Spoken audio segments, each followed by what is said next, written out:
Stand by for action.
This is the second day at sea where we're heading home.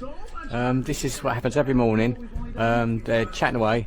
That's Jimmy. He's the head of entertainment. I'll insert a little picture here because we met Jimmy last night.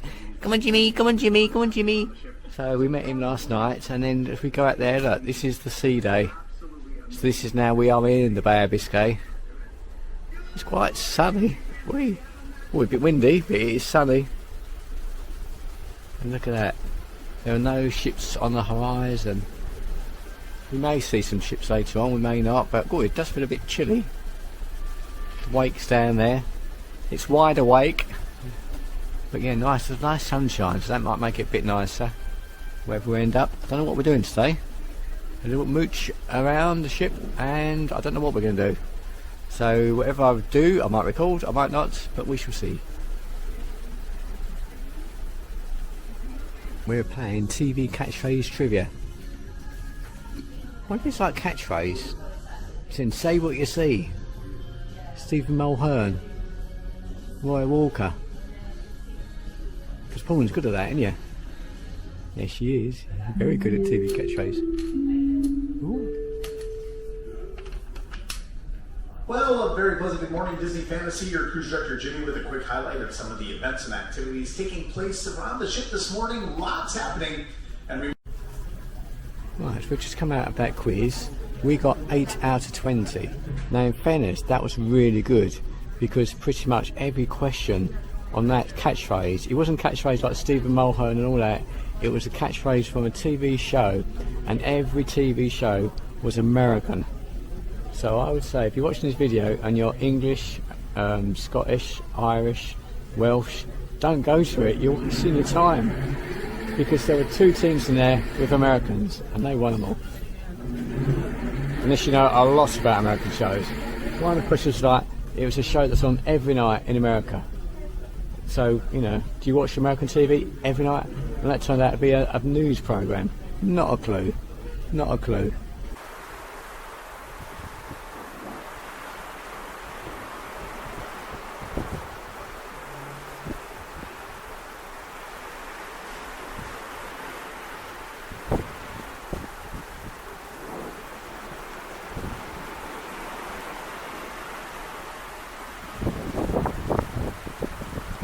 We are in La Plaza.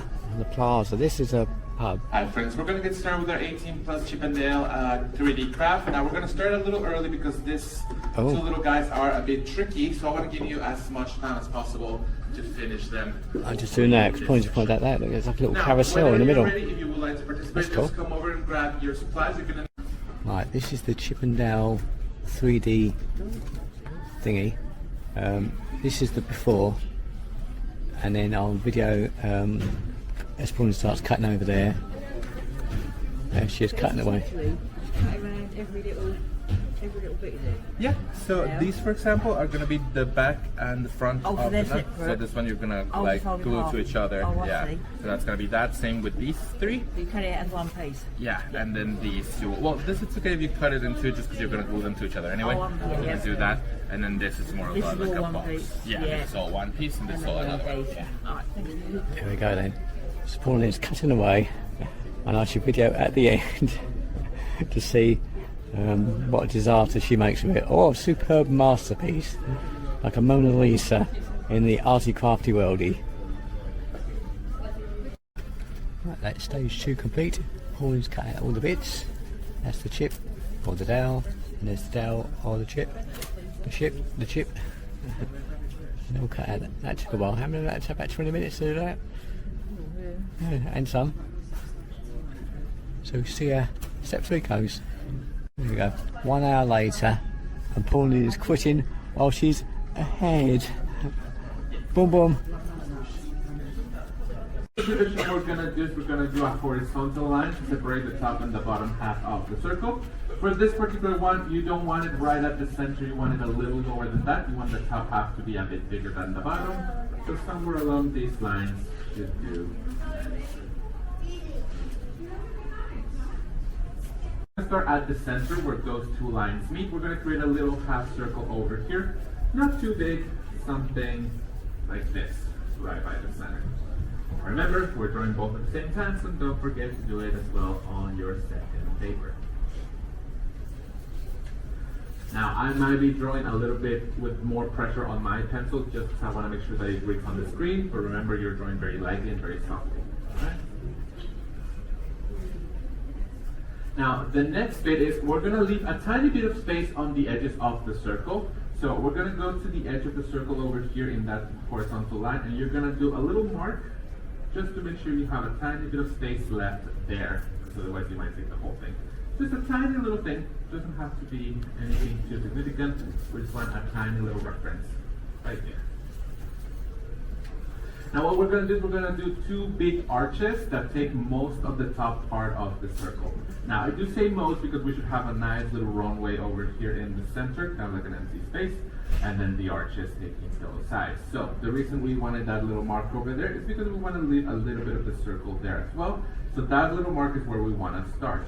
Now, when drawing, try to always keep your hand as comfortable as possible. That will allow you for a better result. So for example, when drawing these arches, you want to do it from left to right if you are right-handed like me, or if it's more comfortable and you happen to be left-handed, if it's more comfortable for you to do it the other way around, do it that way. But always be very aware of how your hand is. So you're going to start over here in our little mark, and you're going to go up towards the edge of the circle. You're going to round up the top, and you're going to break it down to meet that little shape we did at the center, like so. So you see, you'll end up with a tiny bit on the side and a bit on the top. Now we're going to do this 4 times because we're going to do it twice on each of the circles. So it's right over here in that horizontal line. We're going to create a slightly curved line that takes over most of the space you have. Not all of it, it shouldn't connect, but it should take quite a bit of that space, like that. Same thing over on this side. Slightly curved, like that, without connecting. And get close, but not touchy. Not touchy. And you want to make sure you do it in all 4 spaces. Slowly on the left, just nice and round. Go up a little. Now, since this is a circle, it won't go that far up. It's about halfway of the arch. So that's about where it should stop. And then just back down, nice and round to connect to the line.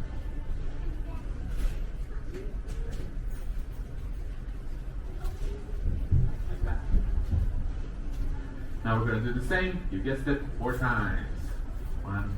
The pupils, again, kind of informed by the same concept of very puffy cheeks. The eyes are not fully visible. The pupils are not fully visible either. They're kind of like cropped by the shape again. So what we're gonna do is this little corner over here, the inner corner of the eyes, it's gonna we're gonna create an oval that's kind of half hidden over here. So what that looks like is you start at the top, you create a nice top part like that, and just bring down a nice curved line like so. So you see essentially half of the oval is already there, which is the part of the eye. You're just drawing the second half on the outer part. The thing you want to do is you want to make sure there's a separation between them. They should not be right next to each other. They should also not be all the way wide. There should be a nice natural separation between them. Now, that separation is going to be kind of like informed by this. So the separation between these two, the kind of like if you were to build a bridge between these two to connect them, that's the separation you want at the top. So what I like to do is I go to the furthest right place here and do a little reference at the top. Same thing over here. Reference at the top, and that will give me kind of like the same distance between these and that. Now I'm going to do the same for my second drawing. Hopefully that helps.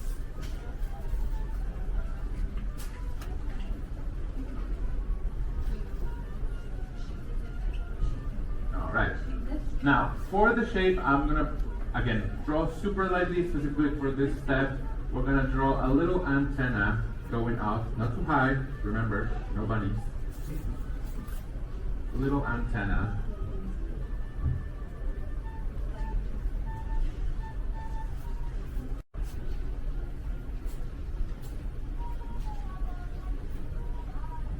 Something like that. At the top, nice. Just go down to the side. Ready, soften the whole shape. And then we're gonna also make the little like straight antenna we did, we're gonna make that slightly more curved. Not drastically, just a tiny bit more in. So that we achieve a more rounded version of the shape, more like a leaf, less like a, you know, line that follows the same pattern. So, same thing for all four. It's the second line on the inside. Separate those. Set the other one to the side for now. Let's finish chip. We're going to start with the nose. Now, the nose is one of the easiest ways for you to differentiate the chipmunks, especially when they're running around like crazy around the ship. Chip's nose is very often described as a chocolate chip. Easiest way to remember it. It's a very, very dark nose, fully black nose, and it's not going to be an oval. It has a slightly triangular shape to it. It's still very round, but it comes down at a bit of a peak. So I'm going to show you what that looks like. You're going to start over here. You're going to kind of make it kind of like the width of this, the distance between the bottom of this side and the bottom of that eye. That's kind of like how wide you want that to be. Huh? And then nice and round, you're going to bring it down into a point and up to the other side. But remember, keeping it straight. So you can see it's subtle, but the triangular shape. Eyes, you want to bring kind of like a little reference point down from there. I like to literally use my fingers to do this to get an idea of where that's going to be, because it's going to be the beginning and the end of the smile. So you go to the center of the eye, you go down, and you do a little dimple. Just like that. Same thing on this side, center, little dimple.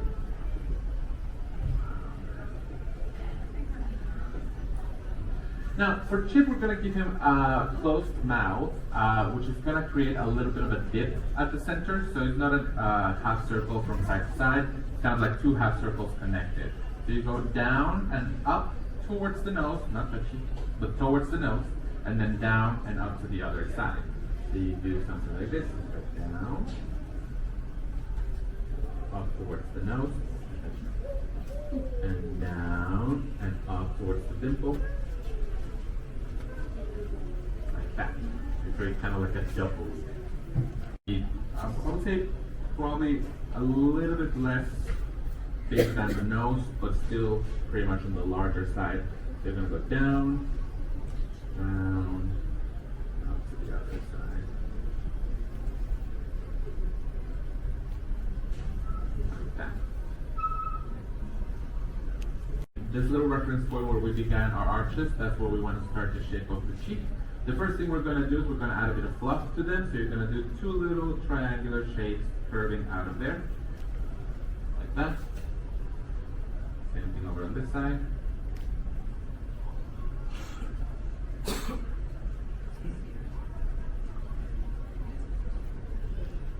And then we're simply going to connect that point to the bottom of the face. Now, this is the part that needs to be subtle. Alright, so I'm going to work myself over to this side to do it easier. So what you want to do, you can start from the bottom or the top, whatever's most comfortable to you. And you want to just very lightly create a more circular shape. You see this kind of like drop part of the circle, we want to turn that a little bit more round. So you're just bringing it a little bit outside just to create a fuller shape, slightly out of the circle. Just like that. It is a subtle difference, but it does make a difference.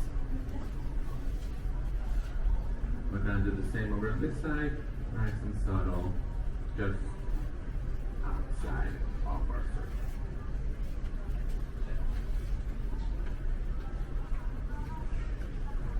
What you want to do is you want to do a nice big oval right underneath this. Now it's going to be a horizontal oval. It's going to go this way. Nice and big.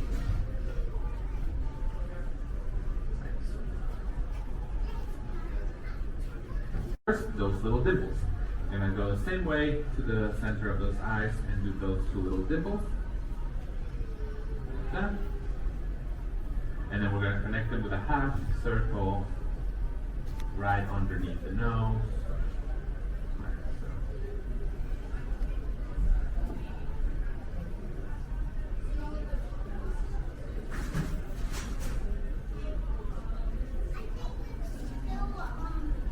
Now, we're going to give Dale an open mouth smile to showcase the teeth a little better and to make him look even more different from Dale, from Chip as well. So, what we're going to do is we're going to write this. So, what we're going to do is we're going to start with the tooth. Now, the teeth are going to be one over here, one over here. They do kind of open at an angle because of the shape of the smile, so they are going to look a little weird, but trust me, that is what we want. So we're going to start over here. Same concept, marshmallow shape, like that. And with the one on the other side, let's get that marshmallowy shape.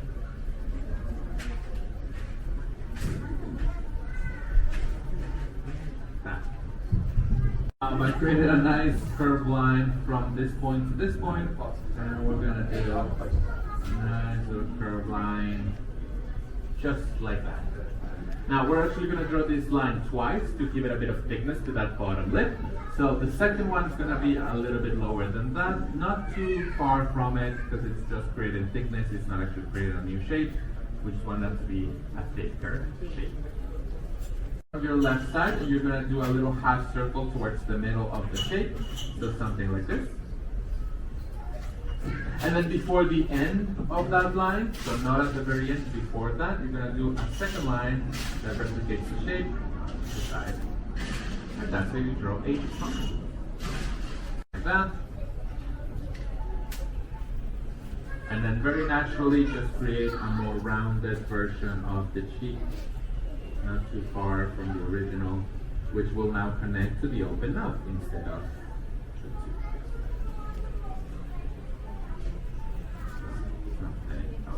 Lines, pull this quite nicely.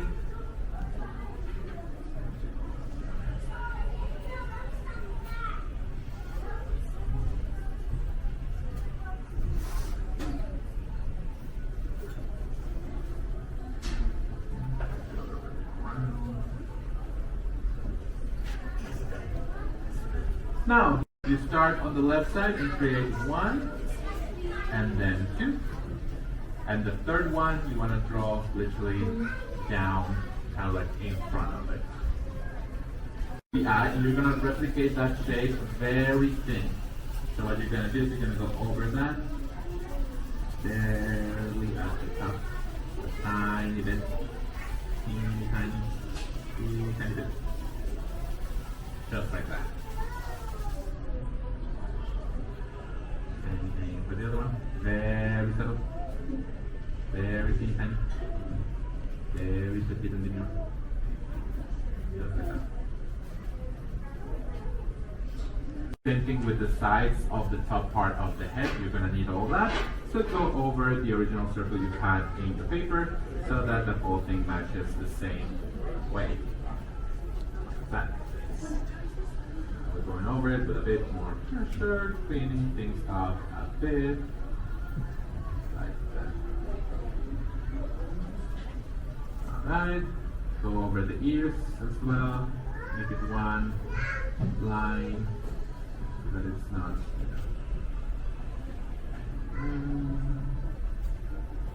so now make sure you make that mask nice and visible. We want that.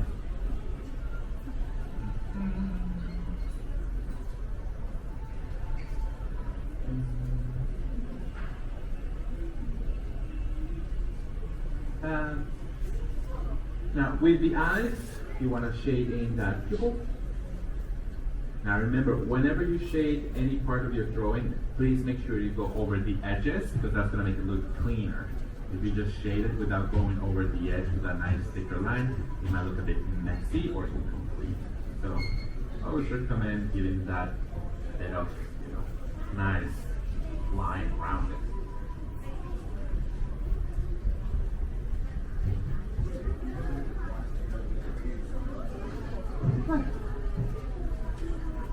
And shade it in. And shade it out.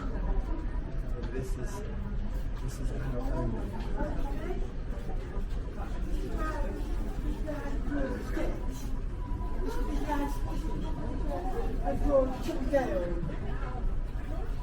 There we go.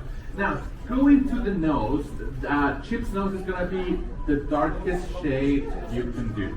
Alright? This has to be completely black, so we're going to go to the center and just fully shade that in as dark as possible.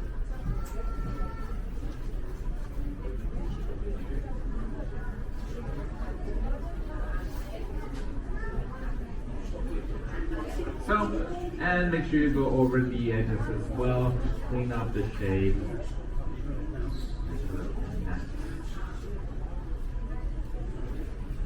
Now, for the rest, you just have to go over your lines, making sure they're nice and clean and that they match the rest of your drawing. So just go over those with pressure and you'll be good.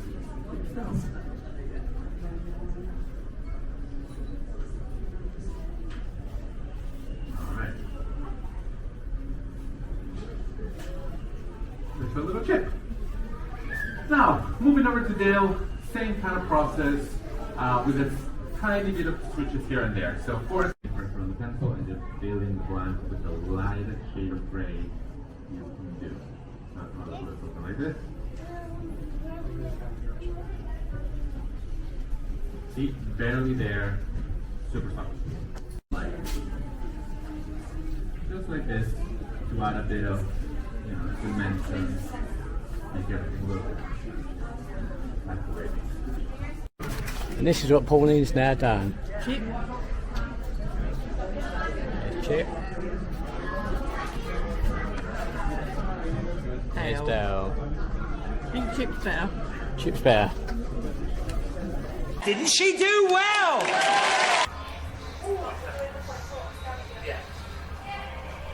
It's a choppy one today.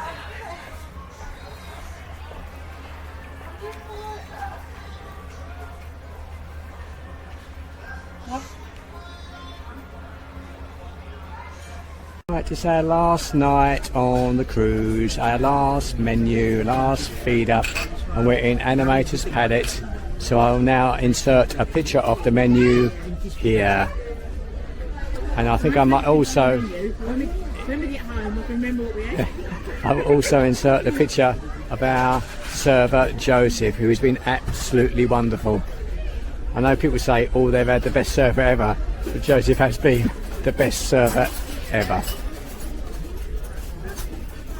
Right, this is the last evening of the final day of sea travel back to Southampton. It's been a fantastic day. Lunchtime we ate in the Royal Palace, is it? The one in the middle? The Royal Court, see, says behind me, the Royal Court, get it right. And we were talking to the lovely Lisa, who hailed from New York. A long chat with her, talking about many things, but I said, like, she sounded, without being rude to her, and she loved it, she sounded like Tony Curtis. And she went, oh, I've met Tony Curtis. I said, so have I. And then off it went again. We were chatting about so many things. So it's a fantastic chat. And then in the atrium, someone came up to me and he said, oh, my wife's been watching you on the YouTubes and seeing your posts on the Facebook group we're on, and oh, couldn't she come and meet you? Of course she can. I'm no one important. And she come and said hello, and that was fantastic as well. And it's like, it's just been a great day. We've made some bead necklaces, or bracelets, which was interesting. There was a activity of which we thought was a quiz, but wasn't a quiz, which turned out to be like us in the middle of play school, but still fun in some ways. We've made Chippendale 3D figures. We've done animation. It's been fun. We've never done this sort of thing at sea before, so we've done lots of mini activities. But there we are. It's been a great day all in all. So thanks for watching.